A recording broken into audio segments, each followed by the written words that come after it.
सुप्रभात बच्चों। कक्षा 10वीं के बच्चों का हिंदी क्लास में स्वागत है। आज पार्ट 2 माता का अंचल पढ़ाने जा रही हूँ। यह कहानी शिव पूजन सहाय द्वारा रचित है और किससे ली गई है ये तो आप लोगों को पहले एपिसोड में ही बतला दी हूँ। शिव पूजन सहाय द्वारा रचित देहाती दुनिया से यह कहानी ली गई है। माता का अंचल, यहाँ माता का प्यार, पिता का प्यार किस प्रकार से बच्चों के बीच बरसता है, बच्चों में बरसता है, बच्चे किस तरह का खेल खेलते हैं गांव में, उसकी सजीव झांकी इसमें प्रस्तुत किए गए हैं। अब उसी में से आप लोगों को जो पढ़ा चुकी हूँ मैं कि किस प्रकार से इन लोग तुकबंदी बना बनाकर मित्र मंडलियों के झुंड में खेला करते थे। कौन? शिव पूजन सहाय, जिनका बचपन का नाम क्या था? तारकेश्वर नाथ, और पिता उन्हें प्यार से क्या कहते थे? भोलानाथ कहकर पुकारा करते थे। अब उसके बाद देखोगे क्या यहाँ तक पढ़ा चुके थे। हम हाथों हाथ फसल काट लेते थे। देखोगे इन लोगों का खेल किस प्रकार का निराला था, आज के खेल से कितना अलग। किस प्रकार से ये बच्चे खेल खेल के फसल पकाने का खेल खेलते थे, मिठाई की दुकान का खेल खेलते थे, घरौंदा बनाने का खेल खेलते थे, है ना, बारात का खेल खेलते थे। तो यहाँ पर फसल पकाने का खेल बताया गया है। तो क्या करते थे ये लोग? इकट्ठा होते, घिराई जमती कि खेती की जाए। बस चबूतरे के छोर पर घिरनी गड़ जाती और उसके नीचे की गली कुआं बन जाती। समझ रहे हो ना कैसे रस्सी घिरनी लगाकर कुआं से पानी निकाला जाता है। तो इन लोग किस प्रकार से घिरनी बनाते थे? चबूतरे का किनारा को घिरनी बना देते और नीचे गली को कुआं बना देते। मूंज की बटी हुई पतली रस्सी में एक चुक्कड़ बांध गरारी पर चढ़ाकर लटका दिया जाता। गांव गवाई भाषा है, आंचलिक भाषा का प्रयोग हुआ है ना। जिस अंचल का वर्णन किया है वहीं की भाषाओं का भी प्रयोग किया गया है। और दो लड़के बैल बनकर मूठ खींचने लग जाते। गाड़ी जैसे खींचा जाता है उस तरह से ये बोझा खींचने लग जाते। चबूतरा खेत बनता, कंकड़, बीज और ठेंगा, हल, जुआठा। खेती करने में जिन चीजों की आवश्यकता होती है वो सारी चीजें इनकी काल्पनिक खेल के माध्यम से बन जाते थे। बड़ी मेहनत से खेत जोते बोए और पटाए जाते। फसल तैयार होते देर न लगती और हम हाथों हाथ फसल काट लेते थे। काटते समय क्या गाते थे उन लोग? ऊंचे नीचे में बई कियारी, जो उपजी सो भई हमारी। ऊंच नीच क्यारी है, खेतों में किनारे किनारे जो रहता है मेड़ जैसा बना, फसल के बोने के जगह पर क्यारी बना बना करके जो फसल बोया जाता है तो उसे करें ऊंचे नीचे में बई कियारी, क्यारी जो उपजी सो भई हमारी। फसल को एक जगह रखकर उसे पैरों को से रोंद डालते थे। खलिहान में जैसे अनाज को किया जाता है, फसल को तैयार किया जाता है, इन लोग देखो किस तरह से तैयारी करते थे। कसोरी का सूप बनाकर ओसाते और मिट्टी की दिए के तराजू पर तोलकर राशि तैयार करते। बेचने की भी तैयारी हो जाती थी इन लोगों की। कसोरी का सूप बनाकर ओसाते और मिट्टी के दिए की तराजू पर तौलकर राशि तैयार कर देते थे। इसी बीच बाबूजी आकर पूछ बैठते थे, इस साल की खेती कैसी रही भोलानाथ? देख लो, इन लोग खेती करके और खेल की सामग्रियों से ही ये अपना सूप बना लेते थे। किस प्रकार की खेल की सामग्रियां? जो घर की चीजें रिजेक्ट हो गई है, हटा दिया गया है, उन चीजों को इन लोग खिलौना बनाकर उससे इन लोग खेल खेलते थे हर प्रकार का। जब पिता ने कहा, पिता हर खेल में बच्चों के साथ शामिल हो जाते थे। क्यों ऐसा होते थे? क्योंकि उन्हें अपना बचपन याद आ जाता होगा या बच्चों का उत्साह बढ़ाना चाहते होंगे, इसलिए वह हमेशा बच्चों के खेल में शामिल हो जाते थे। बस फिर क्या, हम लोग ज्यों का त्यों खेत खलिहान छोड़कर हंसते हुए भाग जाते थे। कैसे मौज की खेती थी। ऐसे ऐसे नाटक हम लोग बराबर खेला करते थे। बटोही भी कुछ देर ठिठक कर हम लोगों के तमाशे देख लेते थे। बटोही यात्री हम लोगों के तमाशे देखने लग जाते थे। जब कभी हम लोग ददरी के मेले में जाने वाले आदमियों का झुंड देख पाते, ददरी का मेला एक लगता था, वहां प्रसिद्ध मेला था वहां का, जहां लेखक रहते थे, तो झुंड देख पाते तब कूद कूद कर चिल्लाने लगते थे, चलो भैयो ददरी, सत्तू पिसान की मोटरी, सातों पिसान की मोटरी। मतलब कि ददरी मेला जाना है, अपने साथ यात्रा की सुविधा हेतु कुछ सामान भी लेकर के जाना है। सत्तू का मोटरी बना करके ले चलना है। अगर किसी दूल्हे के आगे आगे जाती हुई ओहारदार पालकी, यानी ढकी हुई पालकी देख पाते, रंगीन पालकी पूरा ढकी हुई, तब खूब जोर से चिल्लाने लगते थे, रहरी में रहरी पुरान रहरी, डोला में कनिया हमार मयूरी। देखो किस प्रकार गांव की सजी झांकी को प्रस्तुत किया गया यहाँ पर। रहरी में रहरी, देखो किसी डोली में जाती हुई दुल्हन को देखकर कैसे कहने लगते थे उन लोग, गांव के बच्चे, जिसमें लेखक भी शामिल थे, रहरी में रहरी पुरान रहरी, डोला में कनिया हमार रहरी। मतलब पुरान अनमेल विवाह पर यहाँ पर व्यंग किया गया है। इस पर एक बूढ़े वर ने हम लोगों को बड़ी दूर तक खदेड़ कर ढेलों से मारा था। उस खसरूट खब्बीस की सूरत, मतलब बड़ा ही कर्कश स्वभाव वाला, क्रूर चेहरे वाला व्यक्ति, बूढ़ा, आज तक हमें याद है, ना जाने किस ससुर ने वैसा जमाई ढूंढ निकाला था, वैसा घुड़मुहा आदमी हमने कभी नहीं देखा। उस बूढ़े के बारे में कहा गया है। सुंदर सी उसकी बेटी की उम्र की पत्नी है जिससे वो शादी करके जा रहा है, और सुंदर है, और वह उसके बारे में क्या कहा गया, घुड़मुहा जैसा है। देख रहे हो, पूरा वर्णन गांव की भाषा में है। आम की फसल में कभी कभी खूब आंधी आती है। आंधी के कुछ दूर निकल जाने पर हम लोग बाग की ओर दौड़ पड़ते थे। वहां चुन चुन कर घुले घुले गोपी आम चबाते थे। आम का एक प्रकार है, और आम का भी मजा लेते थे। आम के बगीचे में जाते थे। आंधी आने पर सारे गांव के बच्चे वहां पहुंच जाते थे, और आम के टपकते ही गिरते ही सब अपना गोपी आम वहां चबा करके उसका आनंद लेते थे। एक दिन की बात है, आंधी आई और पट पड़ गई। आकाश काले बादलों से ढक गया। मेघ गरजने लगे, बिजली कौंधने और ठंडी हवा सनसनाने लगी। पेड़ झूमने और जमीन चूमने लगे। हम लोग चिल्ला उठे, एक पैसा की लाई बाजार में छितराई, बरखा उधरे बिलाई। तुकबंदी करने लगते थे बच्चे उन लोग। तो आंधी आने पर बहुत तेज आंधी आई थी। आकाश बादलों से ढक गया था, बादल गरजने भी लगे थे, बिजलियां चमकने लगी थीं, और ठंडी हवाएं चलने लगी थी। पेड़ भी झूमने लगे थे, और इतना झूम रहे थे कि जमीन को चूमने लगे थे। हम लोग चिल्ला उठे, एक पैसा की लाई बाजार में छितराई, बरखा उधरे बिलाई। बच्चों की मंडली अपना आनंद उसका ले रहे हैं, लेकिन बरखा ना रुकी और भी मूसलाधार पानी होने लगा। हम लोग पेड़ों की जड़ से धड़ से सट गए। पेड़ों की जड़ धड़ से ये सट गए, जैसे कुत्ते के कान में अठई चिपक जाती, एक कीड़ा होता है, उसी वह कान में इस प्रकार चिपक जाता है कि निकालने से भी वो नहीं निकलता है कुत्ते के कान में। मगर उसी तरह इन लोग भी पेड़ की जड़ से धड़ से सट गए थे। मगर बरखा जमी नहीं, थम गई। वर्षा रुक गई कुछ देर बरसकर। बरखा बंद होते ही बाग में बहुत से बिच्छू नजर आए। हम लोग डर कर भाग चले। हम लोगों में बैजू बड़ा ढीठ था। संयोग की बात, बीच में मूसन तिवारी मिल गए। मोहल्ले के ही, कॉलोनी के कोई मूसन तिवारी हैं। बेचारे बूढ़े आदमी को सूझता कम था।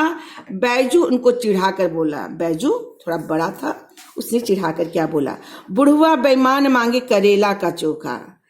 हम लोगों ने भी बैजू के सुर में सुर मिलाकर यही चिल्लाना शुरू किया। क्या बोलने लगे? बुढ़वा बेईमान मांगे करेला का चोखा। मूसन तिवारी ने बेतहासा खदेड़ा। हम लोग तो बस अपने अपने घर की ओर आंधी हो चले, सब भागने लगे। जब हम लोग ना मिल सके तब तिवारी जी सीधे पाठशाला में चले गए। पाठशाला विद्यालय में। वहां से हमको और बैजू को पकड़ लाने के लिए 4 लड़के गिरफ्तारी वारंट लेकर छूटे। देखोगे आज तो बच्चे विद्यालय तक में ही अपनी टीचर्स का ये देखते हैं नियम। उस समय बच्चे घर से बाहर, विद्यालय से बाहर भी कुछ बदमाशी किए तो विद्यालय में तुरंत उसे बुलाकर उसकी सजा मिलती थी। इधर ज्यों ही हम लोग घर पहुंचे त्यों ही गुरुजी के सिपाही हम लोगों पर टूट पड़े। बैजू तो 9-2-11 हो गया, मुहावरा है ना, भाग गया, हम पकड़े गए। फिर तो गुरुजी ने हमारी खूब खबर ली, अच्छी धुनाई हुई। बाबूजी ने यह हाल सुना, वह दौड़े हुए पाठशाला में आए, गोद में उठाकर हमें पुचकारने और फुसलाने लगे। पर हम दुलारने से चुप होने वाले लड़के नहीं थे। रोते रोते उनका कंधा आंसुओं से तर कर दिया। वह गुरुजी की चिरोरी करके हमें घर ले चले। गुरुजी की चिरोरी करके मतलब गुरुजी से बहस करके नहीं, आपने मेरे बच्चों पर हाथ क्यों छोड़ा वो नहीं कर रहे हैं, वो अनुनय भी नहीं कर रहे हैं। माफ कर दीजिए, क्षमा कर दीजिए सर, आपसे मेरा बेटा गलती नहीं करेगा। तो उस प्रकार के वो गार्जियन है, वैसे अभिभावक है जो बच्चों की गलती पर शिक्षक को उल्टा सीधा ना बोलकर उसके लिए क्षमा मांगने वाले। रास्ते से में फिर हमारे साथी लड़कों का झुंड मिला। वे जोर से नाचते और गाते थे। माई पकाई गरर गरर पुआ, हम खाए पुआ ना खेलब जुआ। मजा आ रहा है ना इस कहानी में। देखो कि हर चीज में तुकबंदी किस प्रकार से उन लोग बना करके खेला करते थे, खूब आनंद उठाते थे बच्चे। आज बच्चे इस प्रकार के आनंद से वंचित हैं। फिर क्या था, हमारा रोना धोना भूल गया। हम हट करके बाबूजी की गोद से उतर पड़े और लड़कों की मंडली में मिलकर लगे वही तानसुर अलापने, खेल का आनंद लेने लगे और वही गाने लगे माई पकाई गरर गरर पुआ। तब तक सब लड़के सामने वाले मकई के खेत में दौड़ पड़े। उसमें चिड़ियों का झुंड चल रहा था। वे दौड़ दौड़ कर उन्हें पकड़ने लगे पर एक भी हाथ ना आई। हम खेत से अलग ही खड़े होकर गा रहे थे, राम जी की चिरई राम जी का खेत, खा लो चिरई भर भर पेट। देखो किस प्रकार की बात, जीवों पर बच्चों का बचपन किस प्रकार नादानी से भरा हुआ होता है। लेखक क्या करें, राम जी की चिरई, यह ईश्वर का बनाया हुआ चिड़िया है और राम जी का खेत, यह भी खेत भी है ईश्वर का। खा लो चिरई भर भर पेट, और चिड़िया तुम भर भर पेट अनाज खा लो। हमसे कुछ दूर बाबूजी और हमारे गांव के कई आदमी खड़े होकर तमाशा देख रहे थे और यही कहकर हंसते थे, चिड़िया की जान जाए लड़कों का खिलौना। सचमुच लड़के और बंदर पराई पीर नहीं समझते। अब इसका मतलब समझोगे बच्चे, लड़के और बंदर दूसरों के दुख को नहीं समझ पाते, वो अपना आनंद उठाते रहते हैं। लेकिन इसका मतलब नहीं कि बच्चे गलत होते हैं, बच्चे उसका आनंद उठाते हैं। अगर बच्चों को यह मालूम हो जाए कि इस तरह करने से उन जीवों को कष्ट होता है तो कदापि नहीं करते, लेकिन बचपना इस कारण वो करते हैं। उन्हें तो यह समझ में नहीं आ रहा है कि हमारे इस काम से उन जीवों को कष्ट हो रहा है। एक टीले पर जाकर हम लोग चूहों के बिल में पानी उलीचने लगे। नीचे से ऊपर पानी फेंकना था। हम सब थक गए। तब तक गणेश जी के चूहे की रक्षा के लिए शिव जी का सांप निकल आया।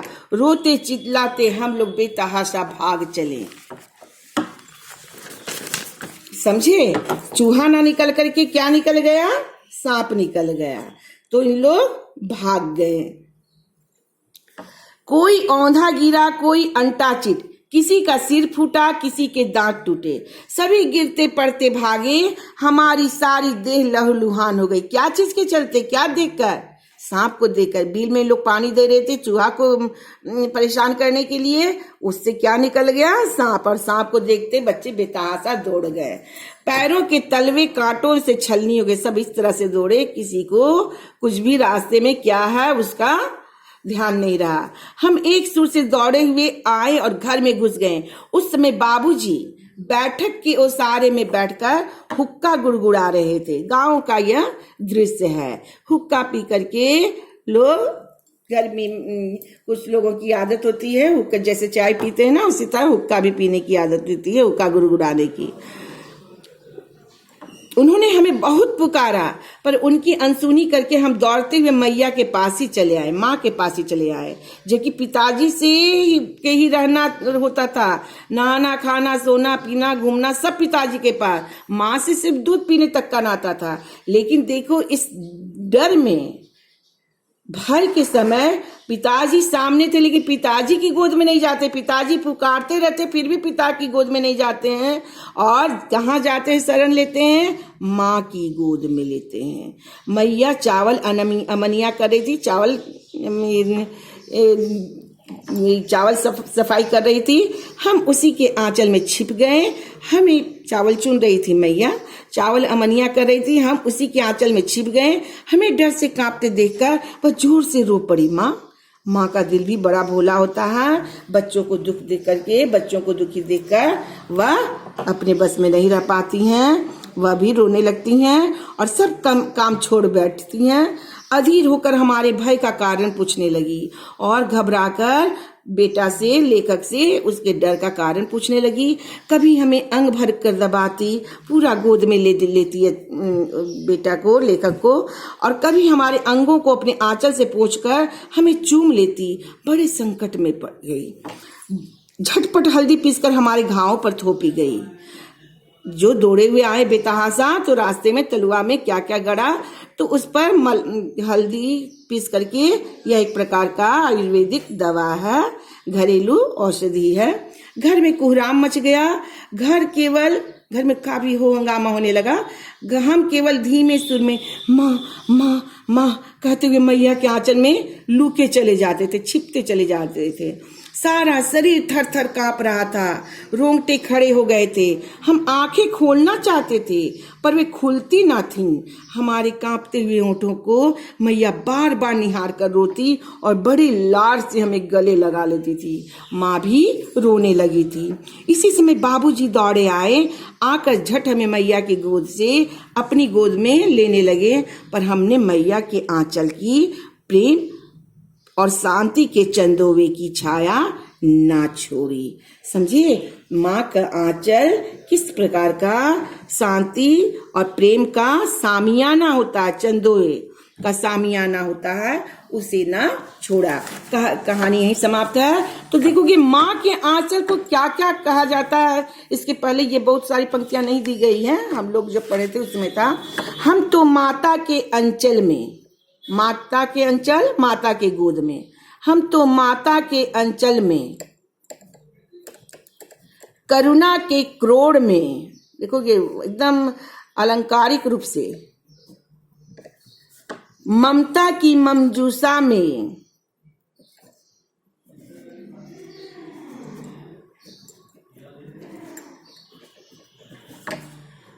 वात्सल्य की वाटिका में, माँ के आंचल को, माँ के गोद को क्या क्या कहा गया है? वात्सल्य की वाटिका में, स्नेह के सुख सदन में। बच्चे ध्यान से सुनोगे, देखोगे अनुप्रास अलंकार का एक ही अक्षर की पुनरावृत्ति। माता के अंचल में, करुणा के क्रोड़ में, शांति के शिविर में, शांति के शिविर नहीं लिखे हैं, शांति के शिविर में, ममता की मंजूसा में, वात्सल्य की वाटिका में, स्नेह के सुख सदन में चैन से सोए पड़े थे। समझ गए? इसको याद रखना, ये माता के अंचल को कहा गया है। तो कितना भी पिता के साथ लगा होने के बावजूद बच्चे सुरक्षित कहाँ महसूस करते हैं? माँ के आंचल में। देखो कि अब यहाँ पर इसका शब्दार्थ दिया है इस पाठ का कठिन शब्द का। अमोले किसको कहते हैं? आम का उगता हुआ पौधा। रहरी, अरहर, लाहर जिसको कहते हैं मृदंग, एक तरह का वाद्य यंत्र। तड़के, सुबह सवेरे। लीलार, ललाट। त्रिपुंड, एक प्रकार का तिलक। 3 अर्धचंद्राकार रेखाएं बनी रहती है त्रिपुंड का तिलाकार में। शिथिल, निढाल यानी ढीला। उत्तान, पीठ के बल पर लेटना। कसोरे, मिट्टी का बना छिछला कटोरा। सानकर, मिलाकर। अफर मतलब पेट से अधिक खिला देना। जब तक पेट अफरता नहीं माँ खिलाती थी। उत्तान, पीठ के बल पर लेटना, है ना। उत्तान, पीठ के बल पर लेटना, 2 जगह दे दिया। ठौर, जब खाएगा बड़े बड़े खोर तब पाएगा दुनिया में ठौर। ठौर मतलब स्थान, अवसर। महतारी, माता। कड़वा तेल समझते हो ना, सरसों का तेल। और बोथ कर, साराबोर कर देना, खूब ज्यादा दे देना। चंदोआ, समियाना को कहते हैं, छोटा समियाना, है ना। कसोरे, मिट्टी का बना छिछला कटोरा, ये तो दिया हुआ है, बार बार दे रहा है ना। अंठई, कुत्ते के शरीर में चिपके रहने वाले छोटे कीड़े। चिरोरी, विनती, पिताजी ने चिरोरी की गुरु से। ओसारे, बरामदा को कहते हैं। अमनिया, शुद्ध करना, चुनना। जिमने, भोजन करना। अब सुनोगे प्रश्न इसका। माता का अंचल पाठ का प्रश्न सुनो बच्चे ध्यान से। बच्चों का अपने पिता से अधिक जुड़ाव, ध्यान से सुनना, सब करना। इसमें मूल्य परक प्रश्न आएगा। 2-3 पाठ में से आपका 2 प्रश्नों का उत्तर करने के लिए रहेगा, 3-3 नंबर का। तो देखोगे मूल्य परक प्रश्न ज्यादा अधिकांश आता है, उसको देख लोगे अच्छा से। बच्चे का अपने पिता से अधिक जुड़ाव था, फिर भी विपदा के समय वह पिता के पास ना जाकर माँ की शरण लेता है। आपकी समझ में इसकी क्या वजह हो सकती है? तो इसकी वजह क्या हो सकती है? बच्चे माता की गोद में अधिक सुरक्षित महसूस करते हैं। माँ के हाथों का स्पर्श जादू की तरह असर करता है। समझ रहे हो ना? माँ का स्पर्श क्या होता है? बच्चों के लिए जादू की तरह होता है। जबकि पिता के पास वो नहाना, धोना, खाना, घूमना सब कुछ करते थे और माता से केवल दूध भर का नाता था, पीने का नाता था। लेकिन व्याकुलता के समय, भय के समय माँ ही याद आती है ना। देख रहे हो ना, पिता की पुकार को उन्होंने अनसुना कर दिया। जो सांप को देखा दौड़कर भागा और सीधे माँ की गोद में जाकर छिपे हैं। इससे पता चलता है ये सब कि माँ के हृदय में संतान के प्रति अबाध अकारण लाड़ दुलार होता है। भावनात्मक रूप से माँ से जुड़ा रहता है बच्चा। पिता के प्यार में क्या होता है? औपचारिकता होती है, अनुशासन होता है, गलती करने पर फटकार भी लगा सकते हैं पिता।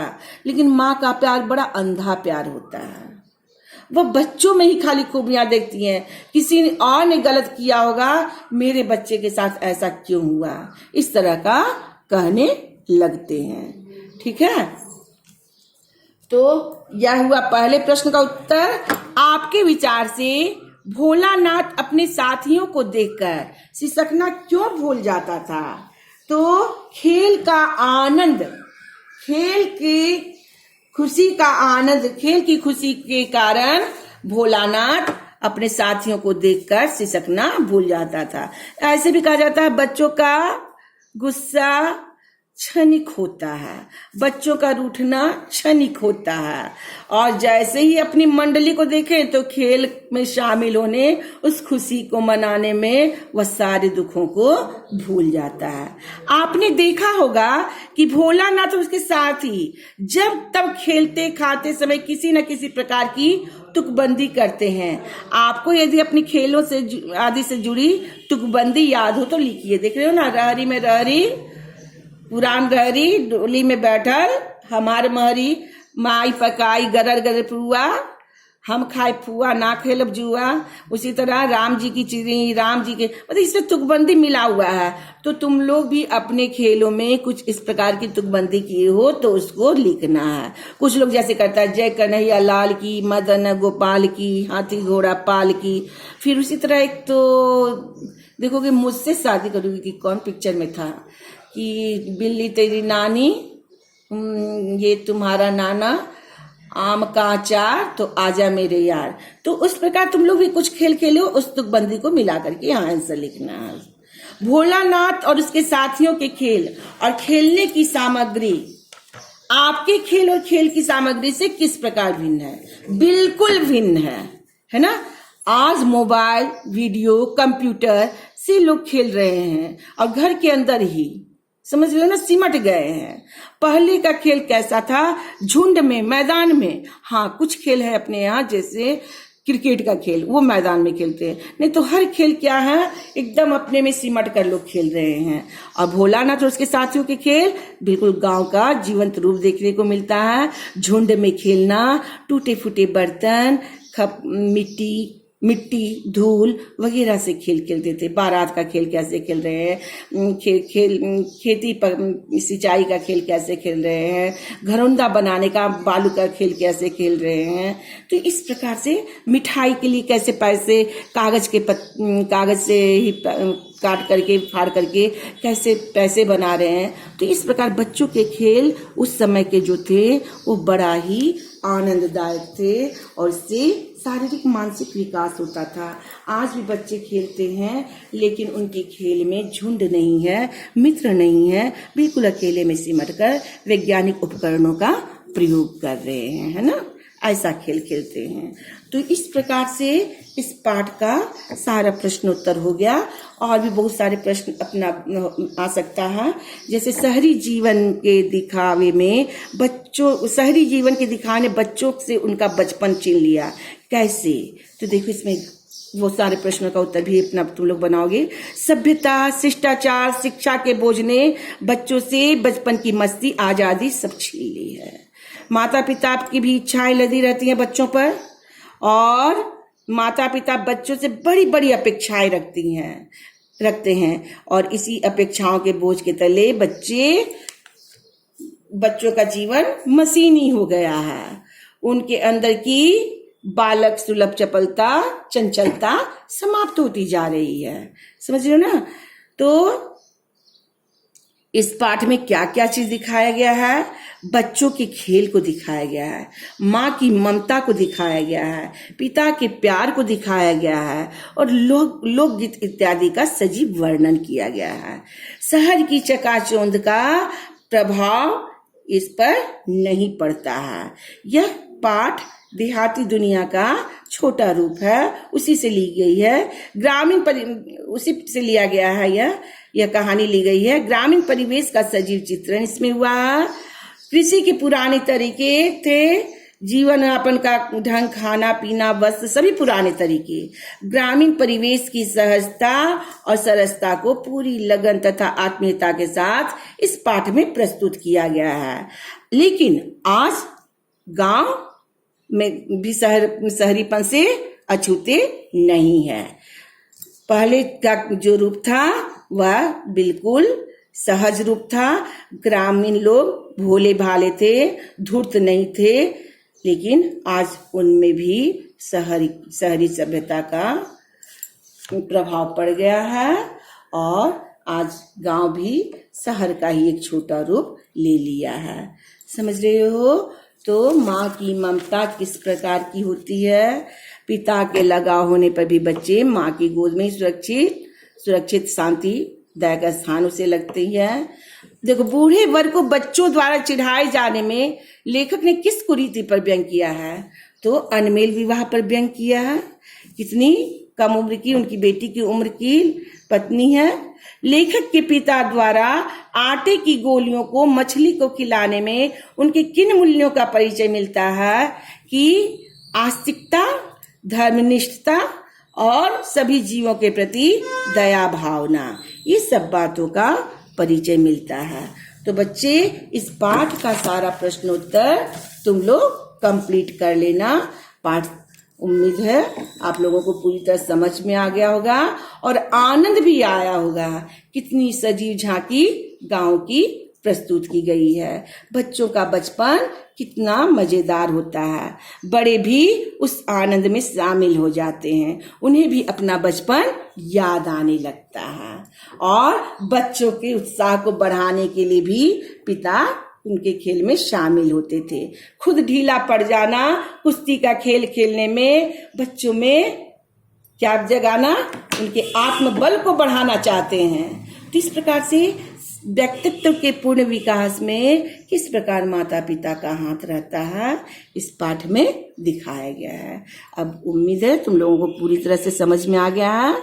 ठीक है, आप लोग प्रश्नोत्तर इसको कर लोगे, पूरा बना लोगे प्रश्नोत्तर, लिख लेना फेयर कॉपी में। धन्यवाद।